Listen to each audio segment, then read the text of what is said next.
Hello, everybody. If you can take a seat, we're going to go ahead and get started. I know the last session ended a little bit late, so we're starting a little bit late, but we wanted to, again, get going. So welcome to Essential Knowledge in Interventional Pulmonary, Part 1. I'm Colleen Channick. I'm an interventional pulmonologist at UCLA. I'm joined by Christina Bellinger from Atrium Health in Wake Forest Baptist, and we're going to be your co-moderators. And today we have, I think, three great talks. The topic is Airway Stents Update in 2024. Just as a brief overview, the Essential Knowledge NIP series is a 3-year rotating cycle of topics. Last year was malignant pleural disease. This year it's therapeutic bronchoscopy. So this session again is on stents, and I hope you'll join us at 1:30 in the same room for part 2, which is curative intent bronchoscopy for airway tumors update in 2024. I'd like to thank all of the speakers and the fellows that worked with them. This was a project between senior faculty and junior faculty working together on both these lectures and a future publication. So I'd like to thank them. And without further ado, I'm going to start with introducing Dr. De Cardenas. He hails from Michigan, University of Michigan. He's the founder and the director of interventional pulmonology there. He's an associate professor of medicine, and he'll be speaking on stent outcomes, what's the data? Thanks so much. Hello, and thank you, everyone. Thank you, Colleen. I'm actually one of the sons of Colleen Channick and Eric Fall and Anat Majin, as you can tell. Um, so I'm very excited about well, here the screen is, about the stent. So let me just move this. Perfect. So I don't have any conflict of interest related to this topic. And we're going to talk about the goals first. So we're going to try to review the most updated data supporting or not the stent use in patients with central airway obstruction. We're going to focus especially on clinically relevant outcomes such as dyspnea, quality of life, complications, and survival.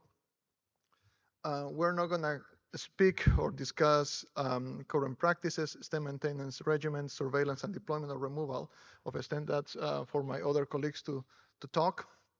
And I want to introduce also Dr. Spencer Kyle, who is going to, one of our fellows at Michigan Medicine, who will be presenting the case. Spencer. Thank you.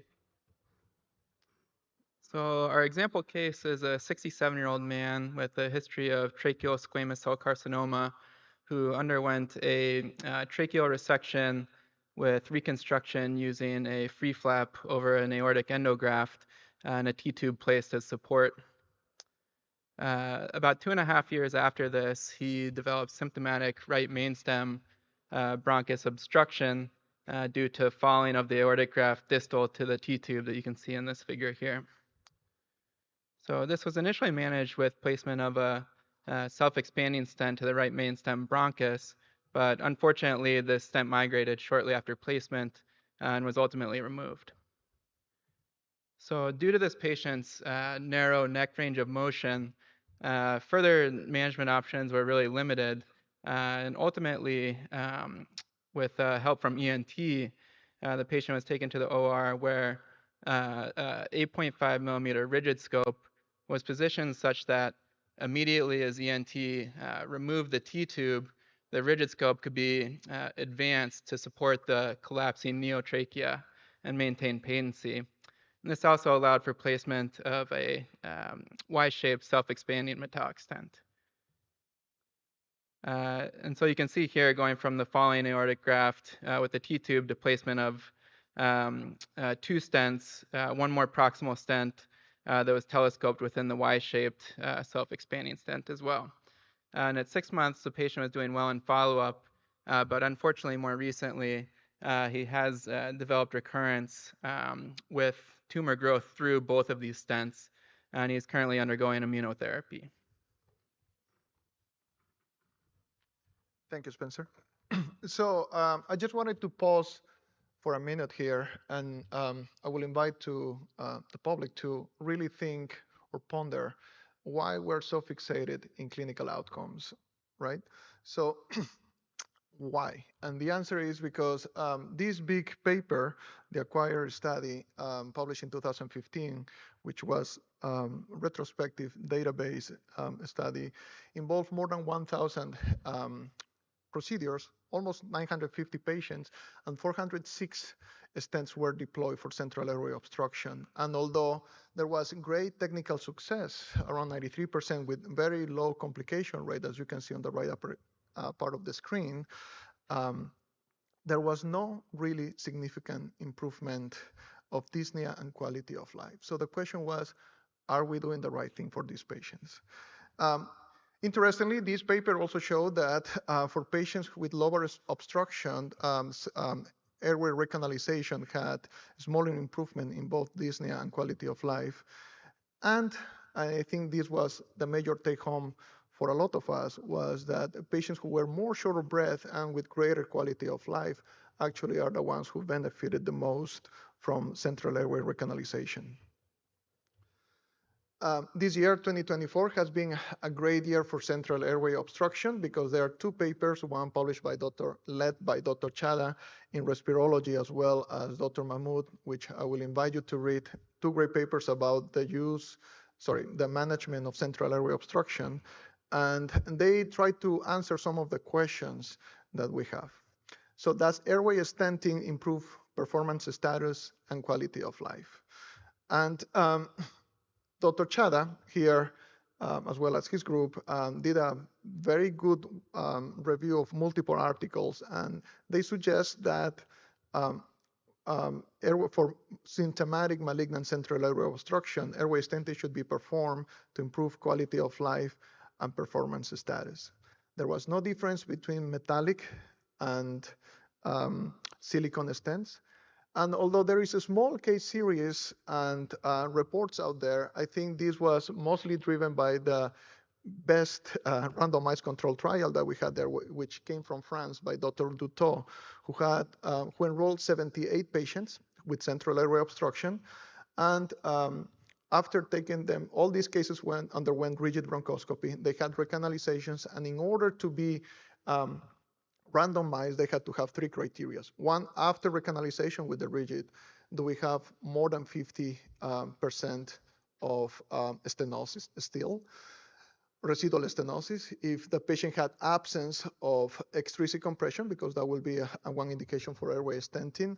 And the last one was if the area to be covered by the stent was just required one silicone stent.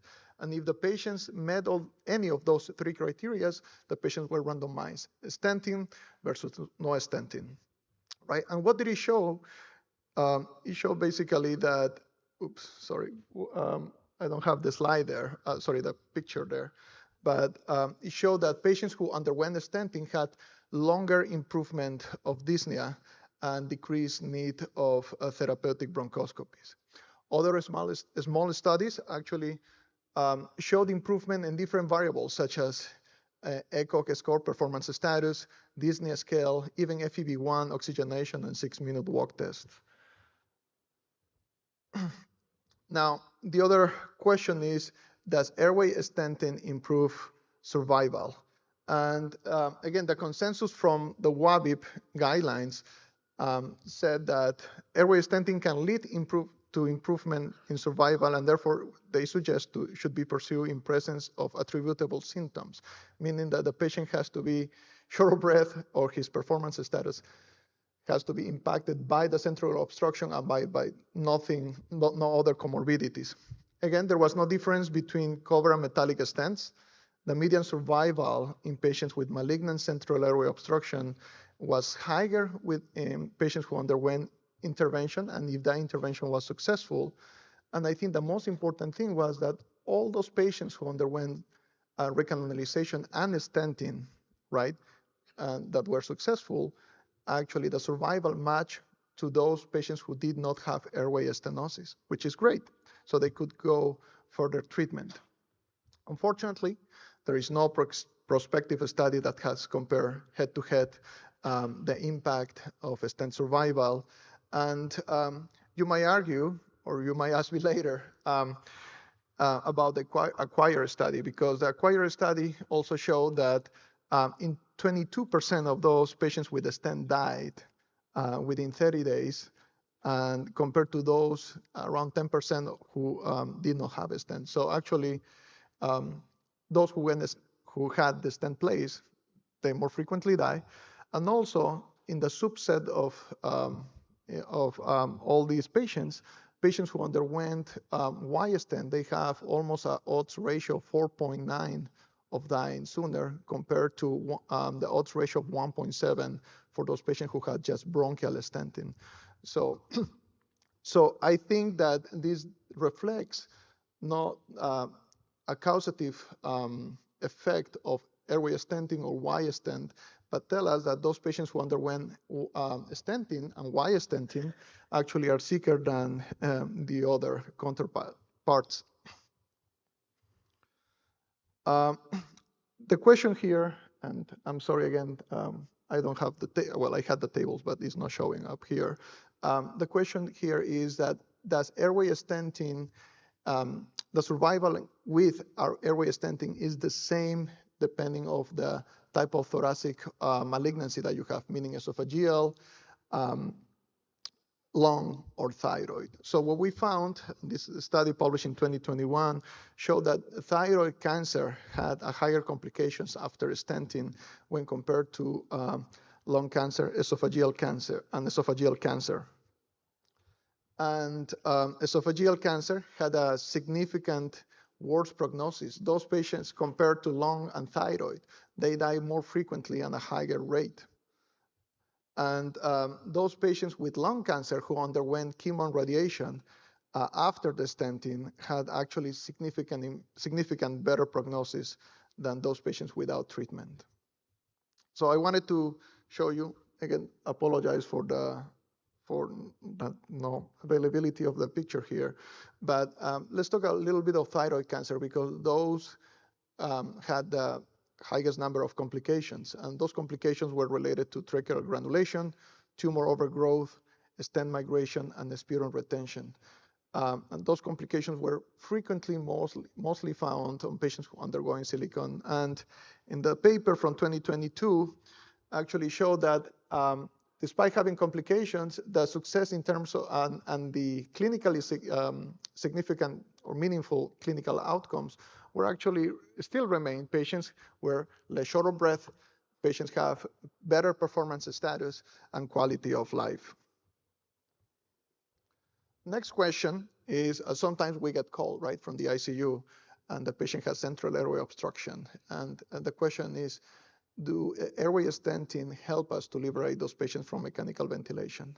And the AABIP guideline, again, recommends for those patients who have central airway obstruction leading to respiratory failure, they should be considered for airway stenting. Again, I've been called a couple of times that a patient with sepsis for something else or myasthenia gravis undergoes a CAT scan. They found a large mass obstructing the airway, but that's not the main cause of airway stenting. So that's not the main cause of respiratory failure. So here they're very clear that the patient has to have respiratory failure secondary to central airway obstruction. Although again, there is a small case reports and case series, the largest study here came from Japan, led by Dr. Oki, that showed that 28 out of 30 patients were liberated within 48 hours. The majority of all the case series that Dr. Chada reviewed, they had the majority of them, the liberation from mechanical ventilation within 24 hours, and the survival range actually between 30 to 300 days. They recommend to evaluate sooner than later as well, meaning early intervention should be favored. Finally, one of the tables. Now, the other question is, does airway stenting help us to improve the performance status for those patients to allow them to go undergo cystectomy treatment? And why do we point this out? Because the ASCO, the American Society of Cancer and Oncology, clinical oncology recommends that those patients who have a performance status ECOG score of 3 or 4, meaning those patients who have more than 50% of their daytime sitting just in a bed, should not be offered systemic therapy. So it's very important for us to de-escalate or improve the performance status of those patients. So this study, published in 2022 in the AABIP, was a single center study showing that 77 patients were recruited, 37 of them underwent a stent, and there was significant improvement of performance status on those patients, and around 70% of those presenting with ECOG score of 3 or 4 actually underwent systemic treatment that would have been contraindicated due to their poor baseline performance status. The majority of those stents, as you can see in the lower table, actually were covered metallic straight stents. And just, although this is not malignant, but there is a little bit of controversy here in the IP community. We consider also EDAC and tracheobronchomalacia central airway obstruction. This is a paper that is coming from BI Deaconess. It's accepted and led by Dr. Pu as well with Dr. Majid. The question is, does the stent trials that we perform as part of the workup for TBM, do they help the patients in terms of shortness of breath, quality of life, and exercise capacity? So they evaluated, this was a randomized controlled trial. I was fortunate to be one of the reviewers. Around 14 of them underwent a stent. That was the intervention group, and the other group was 17 patients who just underwent medical treatment, and that medical treatment involved nebulizers, albuterol, N-acetylcysteine, flutter valve, as well as codeine for cough. And at the end of that 10 days of trial of medical treatment, they were given the opportunity to cross over into the stent group. So we have a total of 29 patients who underwent stenting, and as you can see, the symptoms were basically the same in both groups, cough and shortness of breath. Obviously, the only ones who developed granulation tissue, which was around 10%, were the ones who underwent the stent. But yes, the answer is yes. So those patients had actually better dyspnea scores, as well as, sorry for the lower, actually shows improvement of 6-minute walk as well. There was a decrease on St. George Respiratory Questionnaire dyspnea score by 4 points, which is clinically meaningful, as well as an improvement of 6-minute walk test by increasing more than 30 meters as well after the stenting. Obviously, all the stents were removed after the trial. So in conclusion, because I'm done with my time, for patients with symptomatic central airway obstructions, airway stents, yes, they should be considered if other therapeutic bronchoscopic techniques and systemic therapies have failed and exhausted, and when feasible, if technically feasible, because they improve quality of life and performance status. They can lead improvement to survival. They might lead to early liberation from mechanical ventilation. Yes, they improve the performance status for those patients who are not eligible for systemic therapy, and might improve the respiratory symptoms, quality of life, and exercise capacities for those patients who have EDAC and TBM that undergo stent trials for part of their workup for EDAC and tracheobronchomalacia. Thank you. I'll take questions after.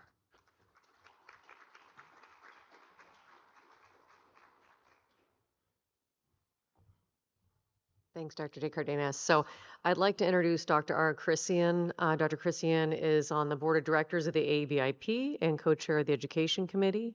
He's also an associate professor at Loma Linda University, and he is the director of adult bronchoscopy and interventional pulmonology there. And what he'll be doing is talking about airway stents, navigating and preventing complications. Please welcome Dr. Chrissian. Thank you. Thanks, Colleen. Thanks for that introduction. I'm Ara, as Colleen said. I'm gonna, great talk, Dr. Cardenas. I'm gonna be doing actually a little bit of a 180 from what Dr. Cardenas just talked about. He had the pleasure of telling us how good stents are and all the positive outcomes. I'm gonna be kind of the downer of the discussion and go over some of the complications of stents and maybe how we can potentially anticipate and minimize these complications. I did have our pulmonary critical care fellow at our at Loma Linda University at our institution contribute to this talk. Unfortunately, she had a last minute unanticipated conflict, so she couldn't present her part today. But I wanted to make sure I acknowledged her contribution. She does not have any disclosures to this talk. Mine is listed there, but not relevant for this discussion. All right, so let's start with a case that's fairly straightforward and probably many of you have dealt with in your practices. The 83-year-old gentleman with severe, clinically significant combined EDAC and TBM, as you can see there, most severe in the mid-distal trachea. This patient was not operable, and so we placed a silicone Y stent successfully. The patient felt great, did fine. And for this patient, and really for all of our stent patients, I think we should consider three important questions, and I'm going to use these questions to form the framework for our discussion today. The first is to ask if this stent, and particularly if the stent we're putting in that particular patient has an increased risk for complications, and if so, which. Second question, what should be the stent clearance regimen on discharge? And finally, what should be the mechanism and timing of stent surveillance? So let's kind of dive into each one of these in brief. So I think we all know stent complications are common. How common are they? I pulled two papers here that I've listed side by side. I pulled these papers specifically because they come from institutions that have a protocolized stent, bronchoscopic stent surveillance schedule. The Johns Hopkins group on the left, Henry Ford paper on Henry Ford group on the right. And you can see that they report almost identical, essentially identical incidences of stent-associated complications, 69%. So I think we can all agree that's very common, and that's reported elsewhere in the literature as well. So not only, of course, are stent complications common, but they impart a significant burden not only on the patients. So the Johns Hopkins group cohort, 63% of the patients at time of their surveillance bronchoscopy were symptomatic. But also a significant burden on us, on the healthcare system. So in the Henry Ford cohort, these patients required 2.5 bronchoscopies, and that was in addition to their stent surveillance bronchoscopies to manage these complications, and that was over their stent indwelling period. So significant healthcare burden when these complications occur. So which stents predispose to complications? The literature on this is all over the place and often contradictory. So for example, listed a study here from just a couple years ago comparing straight silicone stents to fully covered self-expanding metal stents. And essentially you can see there the incidence curves are nearly identical. They did not find any difference in overall or individual major complications. In contrast, however, this study, also a retrospective single institution study, this comes out of MD Anderson, a little bit older, back in 2012, found that silicone tube stents had increased risk when compared to covered metal stents for migration, also for granulation.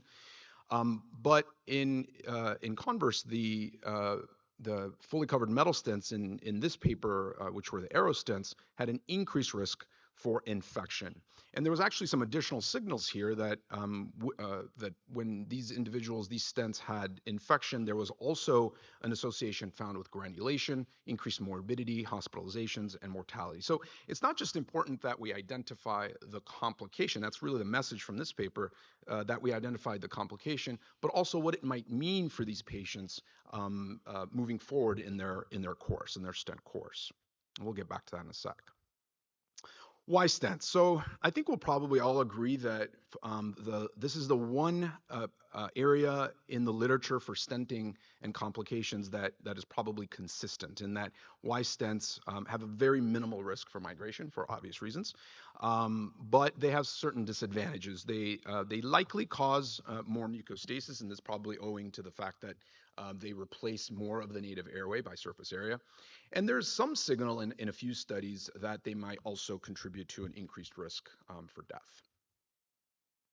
But really, probably the better question we should be asking is not what stent we're putting in, but more specifically, what is that stent-patient interaction? So again, individualizing the stent-patient relationship, if you will, and this is kind of like trying to find that Goldilocks just right fit for our patients. And of course, when we're thinking about this, we're considering multiple factors. Of course, the underlying disease, benign versus malignant, and various airway factors as well. What's the severity of the stenosis? What's the conformation of the airway? Other anatomical factors, and so forth.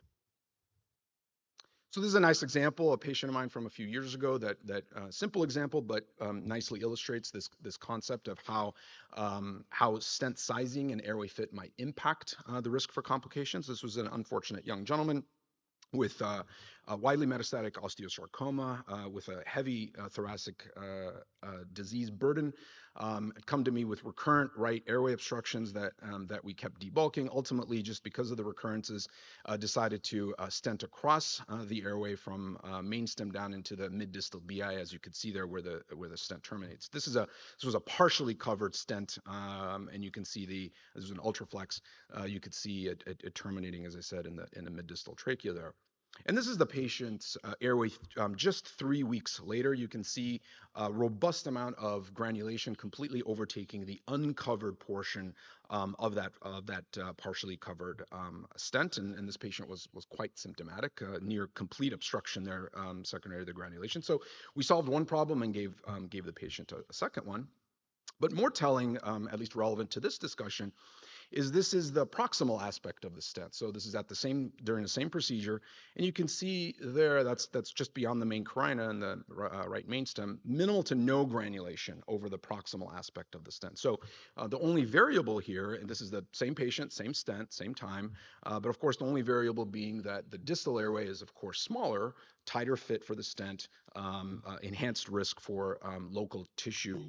Airway tissue ischemia, and hence contributing to more robust granulation distally. All right, so what about stent maintenance? So when we talk about maintenance, is of course a hot area of discussion always. We're usually referring to secretion management, optimizing mucus characteristics, enhancing clearance, and lots of options available to us. So what does the data tell us about what the optimal stent clearance regimen is? I think we all know the answer to this. Pretty much tells us nothing. We've been putting in stents now as a community for 30 plus years, and pretty much have been left alone by the data, essentially, which is non-existent, on how to really guide us on the proper stent clearance regimen. We're still waiting for not only just good data, but any data to come out on this topic. So naturally, as you might expect, there's a large heterogeneity of practice out there. This was a timely survey that just came out actually from Dr. Cardenas's group that just in 2023 that surveyed United States airway stent practitioners on their practices and how they manage stents. And you can see some expected results there.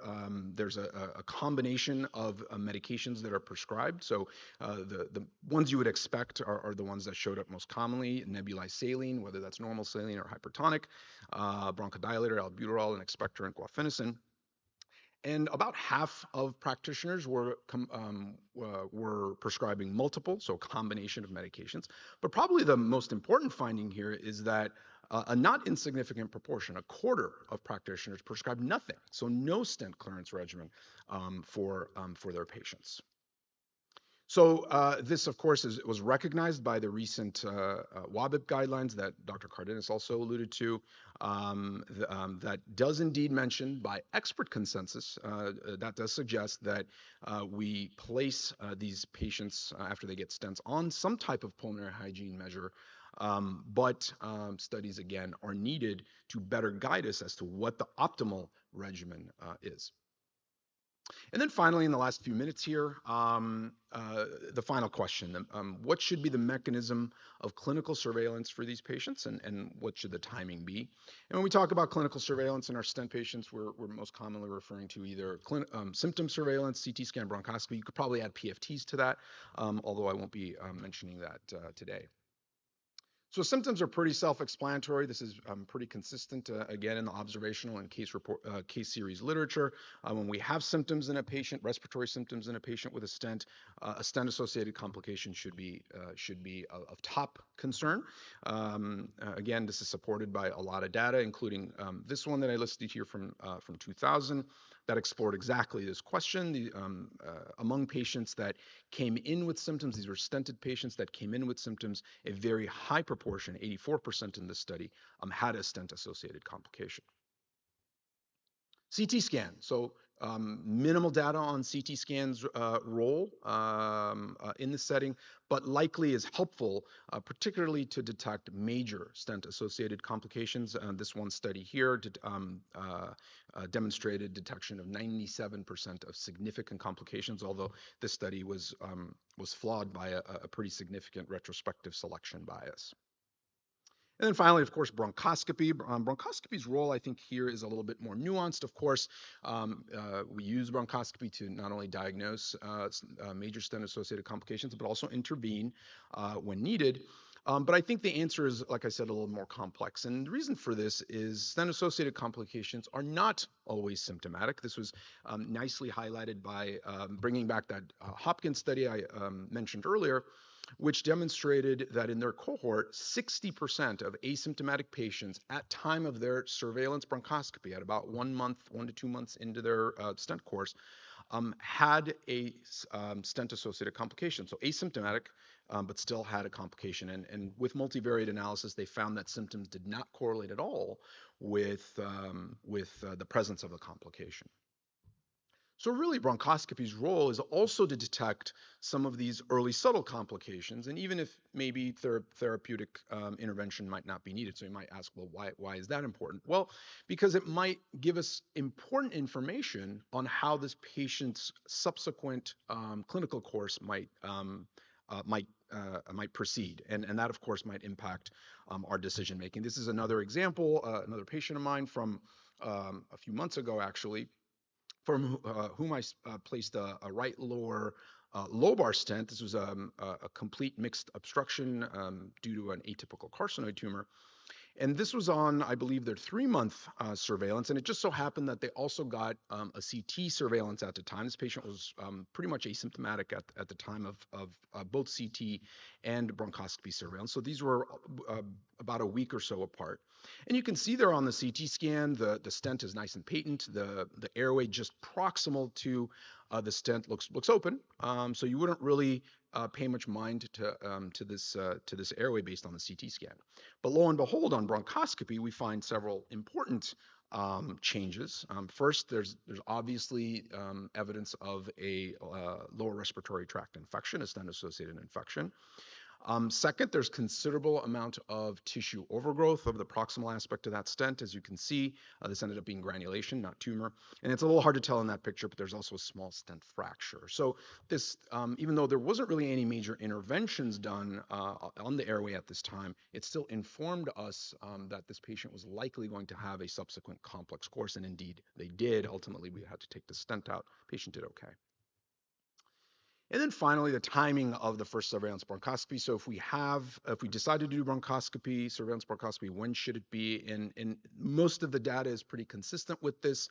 And the short answer is it should be fairly early in their stent course. Again, I'm pulling 2 of the papers that I mentioned earlier, the MD Anderson study on the left, the Henry Fort study on the right, that reported their the timing of a stent-associated complication occurrence being fairly consistently early, within 1 to 2 months after stent placement.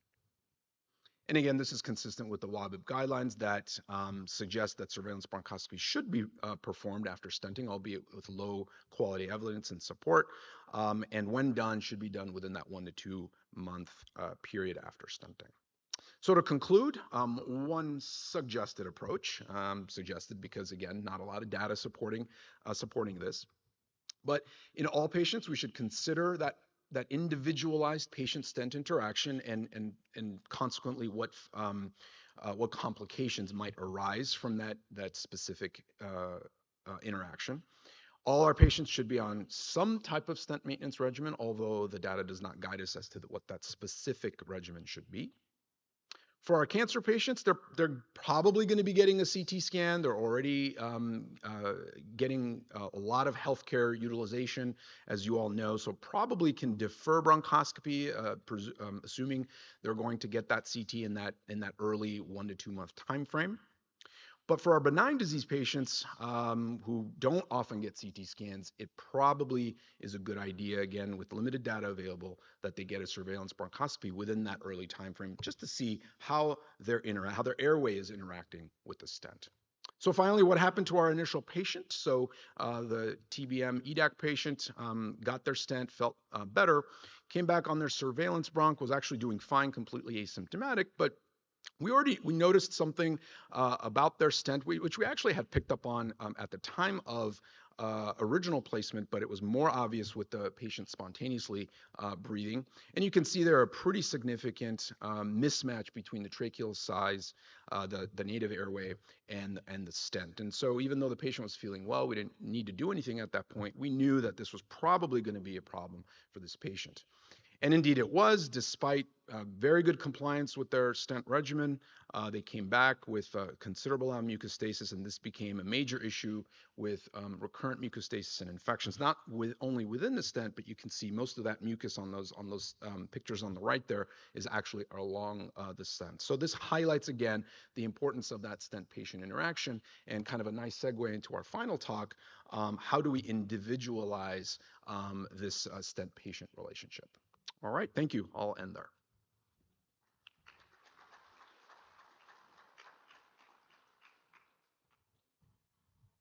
Thanks, Dr. Christian. And our final speaker for this session will be Dr. Yaron Gesthalter. Dr. Gesthalter is an associate professor at University of California, San Francisco. He's the director of the Pleural program there and associate director of the interventional pulmonary program, and he'll be discussing novel stenting options. Thank you, Dr. Gesthalter. Hi, thank you, everyone. These are my disclosures. I'm talking today on behalf of both myself and Dr. Ilana Crum, who's a fellow now at Beth Israel. I'm probably putting a chest tube in someone right now. So just a brief introduction. You know, what is the ideal stent? There's a holy grail. And if you take one thing away from this talk, is that there is no one size fits all. And I'd like to just take the opportunity to thank the anonymous person for this picture here on the right, because this would never happen to me, where I need to place, excuse me, 5 stents in a single airway. Just kidding. That's a photo of mine early on. Just couldn't get the right stent. Tried a bunch of different tries. So it's just really good to know sort of what you're trying to get from the procedure, know what types of tools you have at your disposal, and sort of know what you're trying to achieve. And really, when you're trying to think about what type of stent to use, I like to think about 3 things. One, I want to know that it's going to do its job. Is it going to conform to the anatomy that I want? What type of diameters, lengths do I have? Will it, you know, am I trying to resist a big sort of tumor that's outside the airway, what I call this iceberg that's really trying to like sort of melt into the airway? Do I need good radial force, which is something that I'll probably whip out a silicone stent for? I also want to make sure that I have good sort of barrier between my airway and the tumor. So I want to make sure that I have something covered and that it will sort of maintain that patency. And I also obviously want to minimize the adverse events. You know, I don't want to have a lot of pressure points, a lot of the things that Dr. Christian was talking about. And I also want technical feasibility. You know, I don't want to have to struggle with placing the stent, and I want it to be something that's easy to do.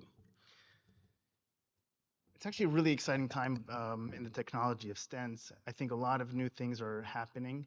We're going to go through 3 main things, and maybe if there's time at the end, there's a little bonus thing.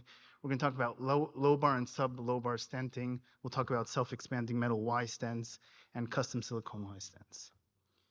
So for the first case, we're going to talk about lobar stenting. This is a 60-year-old ILD patient who presents 1 year after transplant, where there's total obliteration of that left upper lobe.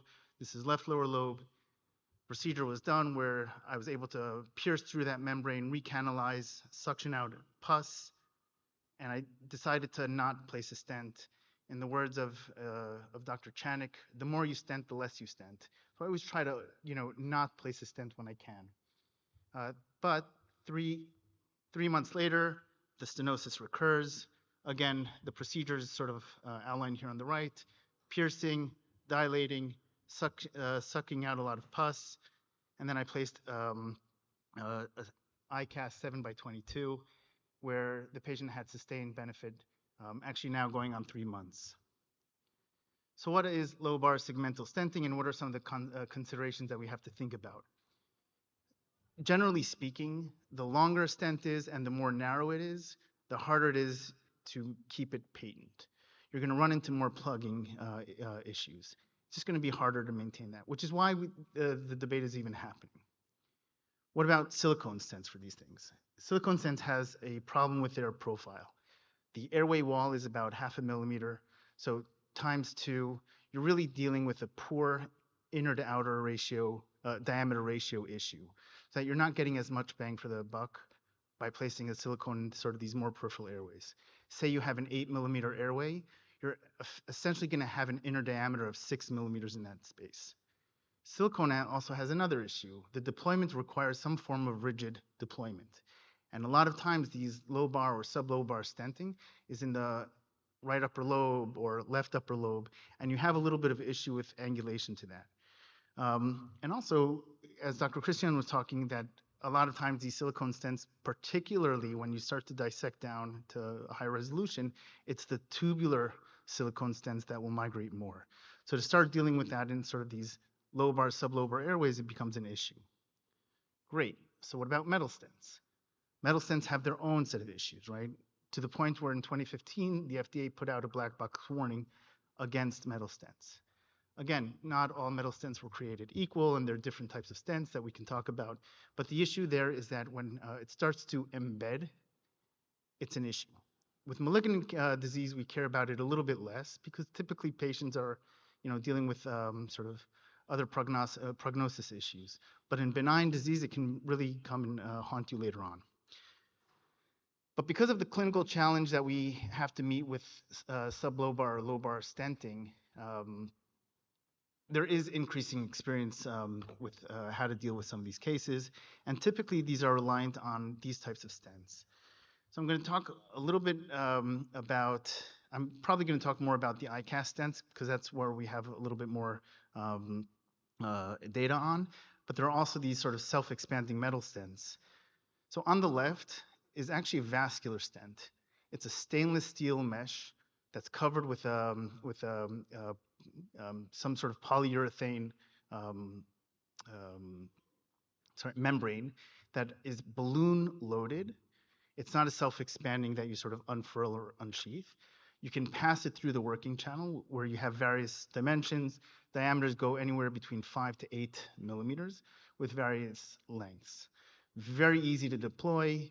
You can do it through a flexible, through the working channel under direct visualization. Has a small CRE balloon, so you even get a little bit of dilation with it. Then you have the self-expanding stents. I'm really going to only talk about the Aero minis here, which are also sort of smaller diameters. You have anywhere between 6 and 8 are still considered minis. Anything above that still considered just regular airway stents. And the nice thing about it is also you can deploy it through the working channel. These are a little bit more akin to the regular stents that you're familiar with. Nitinol base that sort of inflates slowly with a body temperature that's also covered with a polyurethane membrane. And then I just want to add the Thorisent Bonistent, which the main reason I put it here is that they also have a through the working channel option. Mainly limited to 10 millimeter and 12 millimeter diameter stents. Not so much good, not so helpful in the periphery, in my opinion, but just something to be aware of. So what is the experience? And this is where my talk is so easy to do because there isn't a lot. Everything out there is pretty much case series, the biggest one of which is 38 patients who got 122 stents out of Cleveland Clinic. And then the next one, rank and file, is at BI. And then there's some other smaller sort of case series, but they do describe the same thing. And honestly, it's pretty intuitive, and I summarize it here in these little boxes at the bottom. So the green, the good outcome that we're sort of looking for, is that most of these studies after placement of the stent reported improved symptoms, no agreed upon metric to look at it. Some of it was self-reported, some of them used questionnaires. But really the lion's share of patients who were followed up on did describe immediate improvement. A lot of the patients also had radiographic improvement. And then sort of the bad side, the red stuff, no shocker there, that there was still a high rate of migration, plugging, and granulation were sort of the adverse events. No deaths were reported in any of these retrospective case series. But if you look at the data, it's kind of in line with what we know from Dr. Christian's talk, that migration and plugging is just something that we sort of see with these. Next case I'm going to talk about is the self-expanding metal Y stent. Going to start again with a case. 60-year-old woman who comes in with recurrent endometrial cancer, status post several lines of therapy. You could see that her bilateral main stem are kind of squinting at you. This is the endoscopic view. She comes in basically with respiratory failure, intubated right away, and doesn't really have a lot of room to play with in terms of ventilation. She also has a lot of pending doom in terms of her SVC compression. So the decision was made to place a metal Y stent, also just logistically a little bit easier to place, and also maybe to sort of decrease the radial force so that we wouldn't compromise the vascular space as well. And just before we sort of talk about the main difference between silicone and metal Y stents, just a word about how we place the silicone Y stents, but they're all fundamentally the same in that you have to advance a rigid barrel into the airway to get your Y stent through. Here's a small little video that you basically sort of push the stent so that it unfurls into space. And then, some people, which is my preferred technique, will just park the rigid barrel the length of the tracheal limb from where you want to go and advance it. Some will push sort of all the stent into one limb and pull it back. All sorts of different techniques, but it's all reliant on putting that rigid barrel through. Whereas metal Y stents, you don't necessarily have to do it through a rigid approach. You can also use an ET tube, provided that it's a big ET tube. You need like a 9.0. Some do it under direct visualization. Some do it with fluoroscopy. And basically, it's reliant on passage of guide wires so that you can direct both the left and the right limb into whatever airway you need to get it to. And then you do all these sort of sequential releases, initially of the bronchial limbs, and then you sort of deploy the tracheal limb. It takes once or twice, but once you figure it out, it's not rocket science, but it does require a little bit more of orchestration and organizational thought. And then, just to sort of summarize what's the difference between the technical aspect of a metal Y stent and a silicone Y stent, in my opinion. So deployment we spoke about, removal pretty much the same, though with the silicone Y stent, you're also obligated to do it with a rigid. In my opinion, radial force, and again, this hasn't been looked at specifically with Y stents, but there is some older data about comparing tubular silicone and metal stents, and there's just more radial force to silicone stents, so it's something to think about. Another difference is that silicone stents, whoever loves silicone stents also loves the arts and crafts aspect of it. You cut it, you make a hole in the right upper lobe, you can sort of modify it, you edge it out, kind of thing. Whereas metal stents, you're committed to whatever dimensions you have either on the shelf or what you can get in advance. Sometimes it's a little bit of a fit issue. So for instance, here I'm going to show you that the right limb of that metal stent sort of sits right at the carina of the right upper lobe. You know that that's going to granulate in a little while. So just something to be cognizant of. And then cost, you can interpret that if that's something that you care about. Then what's the data? There's actually one nice case series, also retrospective, about comparing the differences between Y and metal stents. And really when it comes down to it, the symptomatic advantage that you got from the procedure was similar to both types of stents. but it was a little bit easier to place the metal stents, less procedure fails, and shorter duration of procedure. So it's probably just, once you get it down, it's probably easier to place. Next, we're going to talk about custom silicone stents. This is a 55-year-old woman who had prior TB, was treated empirically, comes in now with persistent cough, goes to the community, gets a bronch, has no right main stem. Probably from calcified lymph nodes. She gets a bronch with me, and that's the main carina. You probe it, you see that there's sort of this dense calcification here that sort of protrudes into the airway, and it runs along the right main stem and at an angle kind of thing. I'm able to extract a bunch of pus, initially decide not to place a stent, want to see if there's something that I could potentially treat, TB or whatever. Cultures come back, so does the stenosis, bring her back for off-the-shelf Aero stent, where she does pretty okay with that for a month, but starts to see granulation, downsize it to a Boston Science stent, but again, 2 months later, you could see pretty robust granulation.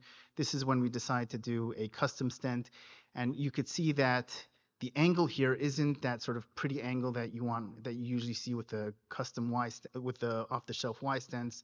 The right main stem is really going at an angle, and ultimately I place this custom stent, and worked like a charm. She's doing very well now a few months later. So what it is, the process, it's not an off-the-shelf thing. That's one of the sort of downsides to it. You have to upload the CT scan. And again, arts and crafts, you sort of place these balls, different areas of the stent. You can change the diameter, the length as you want it. You hit click. It goes to a place somewhere in the Ethernet. And then after 2 weeks, you get this pretty little stent that comes in, and you can deploy it. Again, not a lot of data. I'll try to present, there's one case series of like 10 stents, and they were all successfully deployed. And again, complication rates that are very similar to what Dr. Christian was saying, but really the benefit here is that you can sort of get that customization to the airway. That patient that I described to you, she had a very long and very tortuous stenosis that I couldn't meet with sort of a tubular stent. And the idea here is to prevent mucostasis, granulation, and even migration. 2 final slides. Future directions. We're talking about biodegradable, not available in the US. This is a Czech paper, basically talking about feasibility, where they place these stents in 12 lung transplant patients for a split between malacia and stenosis. And I thought what was really cool about this paper is that they gauged the need for repeat placement of stenting after the stent got reabsorbed. And what they found that prior stenting with off-the-shelf commercial stents was predictive in a case series of like 50 patients, but predictive of the need for repeat stenting. Suggestive to me that probably we're also messing up the airways by these stents. So it would be really good to be able to get it right the first time, because I think that you have to be very thoughtful in how you place these stents. But just a future direction, it would be really cool to get this to the States. They seem to be very easy to place. And that's about it. The summary, sublobar stenting is feasible. It may carry benefit at the expense of some more bronchs and minor complications. Stenting at the carina might be easier with SEMS, Y stents, sorry. Custom stents is feasible and probably gonna help with reducing complications. That's all I got for you, some recommended reading. Thank you.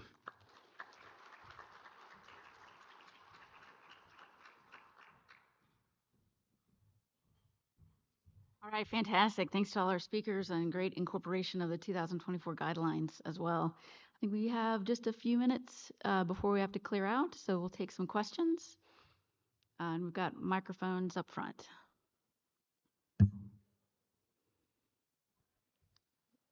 There's a microphone just right behind you. May I start? Yeah, Tarek Damma, the Houston Methodist. Thank you for the wonderful talks. I just want to make couple of comments about sublobar stenting. I think there are other ways of sublobar stenosis or obstruction not to use a stent. Old data from Barcelona or from European data shows that we try to avoid sublobar stenting. I see your data, but maybe it is useful in a few patients, maybe lung transplant, where you want to preserve a segment or so, because you cannot afford that collapse of the segment. But in general, I'm very cautious about sublobar stenting. There's a lot of complication associated with that. Sometimes if the patient doesn't follow up properly, the airway and the stent can disappear completely. And also, we always need to think about what happened with sublobar stenting if we don't open that subsegment. Maybe nothing. But I'm just careful about sublobar stenting. I don't think the data today can be convincing to go ahead and place stents, even in the lobar airways, rather than the larger airways. Your thoughts? Uh, thank, thank you. Yeah, just in line with the more you stent, the less you stent kind of motto. I totally agree. If you could get away without stenting, um, it's a discussion. You're right. I tell the patients a lot of times that placing a stent is more committing than marriage because they have to follow up, and sometimes I won't even place it if I worry about that piece at all. If there is collateral ventilation, then I'll sometimes also just let go of a subsegment. There are issues there are issues with lobar stenting that sometimes I'm trying to avoid things like infection. But even when I place the stent, I won't do it with an indefinite intent. So what I try to do is I try to achieve some sort of airway remodeling. And again, it's 50-50 in my anecdotal experience, where I leave the stent in for anywhere between 6 weeks to 3 months, depending on the scenario. And I take out the stent as a stent holiday, and I try to see sort of, if the airway maintains its own patency. The problem is with molastic patients, sometimes you're probably not going to achieve that. So it's a challenge. The comment you also make about losing the stent where it gets displaced distally, I totally worry about that. So what I'll do is I'll sneak it as proximal as I can without obstructing other airways. But what I also do is that I start to think about when I'm starting to do stuff like, and I typically don't do sublobar, it's really, the discussion is around lobar, is that I start to think about whether or not this patient will need a custom stent and how feasible it is. So I'll do the stent sort of as a trial, but for an extended period of time. I'll take the stent out, and if it maintains patency, via Condios. But if it doesn't, the second strike is when we talk about doing a custom stent. But you're right. You have to make sure that the patient is someone who wants that and who will follow up, because it is dangerous. All right, we got one over here.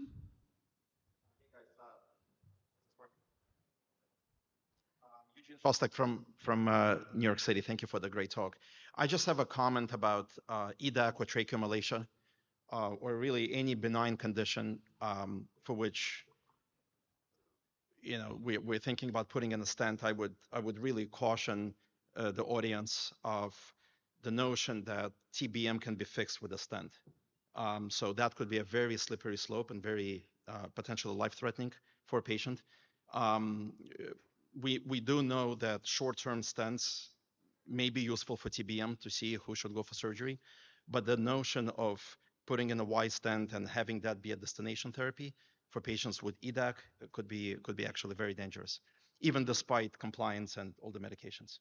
So just want to, I know that there's a lot of that in the pulmonary community, so I just want folks to try to get away from that notion that we should really just use the stents for a short period of time. Thank you. All right. All right, I think that's our time, so we can clear out for the next event. All right, thank you everyone, and thank you our speakers.